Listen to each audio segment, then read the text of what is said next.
সবাইকে গ্রেপ্তার করতে পারলো না যখন আমাদের এই অর্ধশিক্ষিত মুখ্যমন্ত্রী, মুখ্যমন্ত্রী পরিবর্তন হয়েছে, তাদের অপরাধের কায়দার পরিবর্তন হয়েছে। আগে কলমচূড়া থানার সামনে নেশা কারবারিকারী পুলিশকে হত্যা করতো, এখন মহালয়ার সন্ধ্যায় আগরতলায় যখন উচ্চশিক্ষিত মুখ্যমন্ত্রী সদর এসডিপি অফিসের সামনে দাঁড়িয়ে পুলিশ অফিসারকে বলেন খুন করে ফেলবো, তুলে নিয়ে যাব নেশা কারবারি, তাদের আধ ঘন্টা পর জামিন হয়। হ্যাঁ, মুখ্যমন্ত্রী পরিবর্তন হয়, কিন্তু যদি রাজনৈতিক এজেন্ডা হয়, কেউ কেউ মনে করেছিলেন বেকারদের চাকরি হচ্ছে না, বিপ্লব দেব দেয়নি, এখন মানিক শাহ দেবে না। আমাদের মাথায় রাখতে হবে এই লড়াইটা রাজনৈতিকভাবে লড়তে হবে, সিদ্ধান্তটা রাজনৈতিক। ত্রিপুরার বিজেপির কোনো বিষয় নয়, দিল্লির বিজেপির সিদ্ধান্ত, পলিটিক্যাল এজেন্ডা হচ্ছে, ডিসিশন হচ্ছে যে বেকারের কর্মসংস্থান করা যাবে না। ব্যয় সংকোচনের নামে, জবলেস গ্রোথের নাম করে কর্মসংস্থান কমাতে হবে, চাকরি কম দিতে হবে, প্রাইভেট সংস্থার দিকে বেকারদের ধাবিত করতে হবে, প্রাইভেট সংস্থা কম মজুরিতে বেশি শ্রম শুষে নেবেন, এই সুযোগ করে দেওয়ার জন্য সরকার তাদের চাকরি দিচ্ছেন না।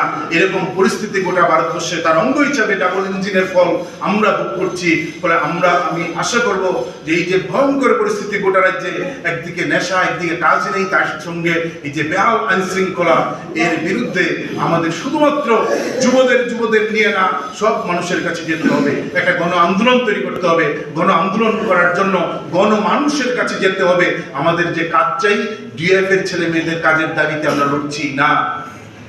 আইন শৃঙ্খলা শুধু আমরা আক্রান্ত না, আজকে বিজেপির ঘরের মেয়েরা পর্যন্ত রাত্রিবেলা ঘর থেকে বিরুদ্ধে ভয় পাচ্ছেন। নেশার দ্বারা সবচেয়ে বেশি শাসক দলের ঘর ক্ষতিগ্রস্ত হচ্ছে। এই যে সমস্যাগুলা সমাজের বেদি, এই বেদিটা তৈরি করেছেন একটা রাজনৈতিক সিদ্ধান্ত। বিজেপি আরএসএস এর পলিটিক্যাল ডিসিশন হচ্ছে সমাজের মধ্যে এই সামাজিক বেদিগুলো তৈরি করো, কর্মসংস্থানহীনতা তৈরি করো, একটা নৈরাজ্যের পরিবেশ তৈরি করো, নেশা সাম্রাজ্য বিস্তার করো। এই যে পলিটিক্যাল ডিসিশন, বিজেপির এই ডিসিশনের বিরুদ্ধে পলিটিক্যালি আমাদের লড়তে হবে।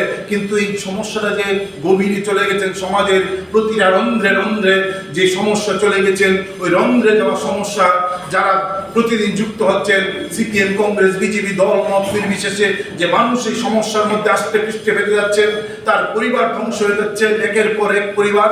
এই মানুষকে এই সমস্যার কথা বলে আমার মিছিলে তাদের আনতে হবে। বাড়ির ছেলে ডাক্তারি পাশ করে ফিরছে, তাই সেলিব্রেশন চলছে, নানা পদের রান্না।